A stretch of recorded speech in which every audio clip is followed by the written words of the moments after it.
Hi everyone. In this video, I'll walk you through how to generate and export a scorecard report to a CSV file in FM Dashboard. To begin, navigate to the scorecard page.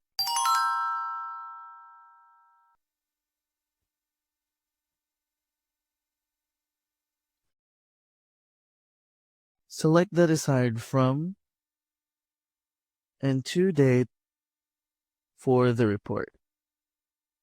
For standard users, select the appropriate contractor. Once your selections are complete, generate the report to display scorecard results. From there, click the CSV download button. After clicking the button, the page may refresh while the report is being processed. This is expected behavior, and it indicates that the report is being generated in the background.